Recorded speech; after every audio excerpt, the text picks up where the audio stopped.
অনেক বাঘ সিংহকে আবার খাঁচায় ঢুকতে হবে, সেটাই যোগ্য জায়গা। মেসি কাণ্ডের মতো এত বড় একটা কলকাতাকে বদনাম করা হলো যে ঘটনায়, যারা পেছনে আছে যাতে আমাদেরকে বেশি কড়া হতে না হয়। এখনো সময় আছে, সবাই আপিল করুন, বৈধভাবে ব্যবসা করুন।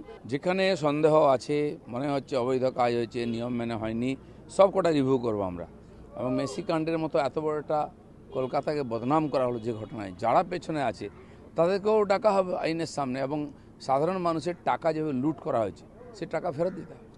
বিষ্ণুপুর বিধানসভা দক্ষিণ 24 পরগনা, উনি দিলীপ মণ্ডল, উনি এখনো পর্যন্ত নিজের সোশ্যাল নেটওয়ার্কে ক্রমাগত থ্রেড দিয়ে চলেছেন, আমরা ফুরিয়ে যাইনি, আমরা 15 বছর যদি শাসনকাল চালাতে পারি তাহলে এই গত 15 দিন ধরে যা চলছে আমরা এর বদলা নিই। কি বলবেন?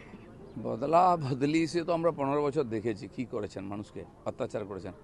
অভ্যাস না পাল্টালে আইন আছে সেসব পাল্টে দেওয়ার জন্য, তো সেই জন্য এইসব অভ্যাস যারা বদভ্যাস করেছেন পাল্টে ফেলুন, সরকার কোনো কিছু বরদাস্ত করবে না। 2021-এর ভোট পরবর্তী ঘটনার যে হিংসার ঘটনা, তার ফের রিভিউ করতে হবে এবং আইনানুগ পদক্ষেপ নেওয়া যায় সেই ব্যবস্থা করতে হবে। তাহলে কি কেসগুলি রিওপেন করা হবে? মানুষের যে দাবি আছে, মানুষকে যেভাবে প্রতারিত করা হয়েছে, প্রতারণা করা হয়েছে, তার হিসাব তো চাওয়া হবেই।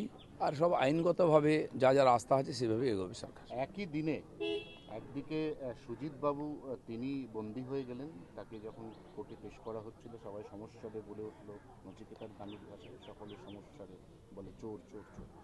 একই দিনে বাংলার বাঘ বলে নিজেকে দাবি করা গর্গ চট্টোপাধ্যায় তিনিও ঢুকে গেলেন। অনেক বাঘ সিংহকে আবার খাঁচায় ঢুকতে হবে, সেটাই যোগ্য জায়গা।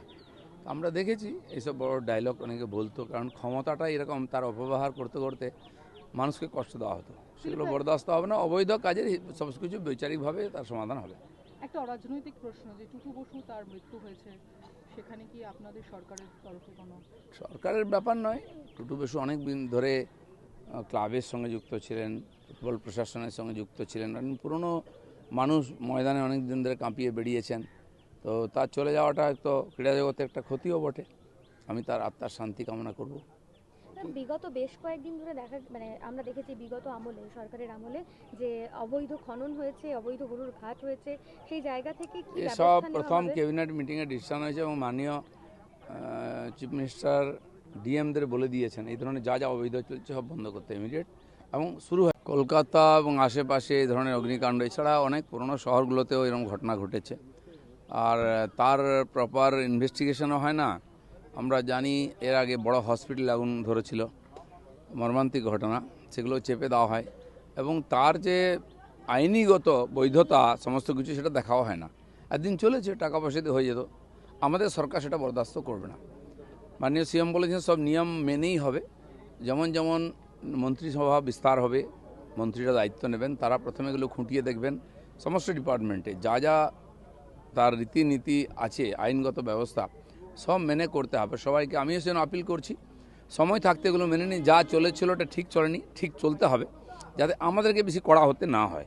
সেজন্য এখনও সময় আছে, সবাই আপিল করুন, বৈধভাবে ব্যবসা করুন, কেউ আপনার গায়ে হাত দেবে না, আপনার পেটে কেউ ভাত মারবে না, এটা আমরা নিশ্চিত করছি।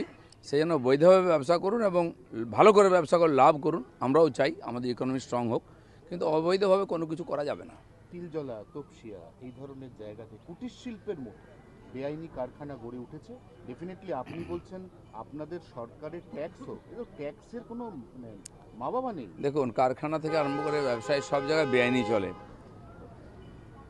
এবং কি এই যে বিদ্যুতের সংযোগ সেটাও অবৈধ। কারখানা চলছে, মোজার জুতোর কারখানা, সেখানে বৈধ কানেকশান নেই। আপনারা জানেন মগরাহাটেতে ইলেকট্রিসিটি বোর্ডের তরফ থেকে গেছিলো সেই কাটতে কানেকশান, তাদের উপর অ্যাটাক করা হয়েছিল, পালিয়ে এসেছিল পুলিশ।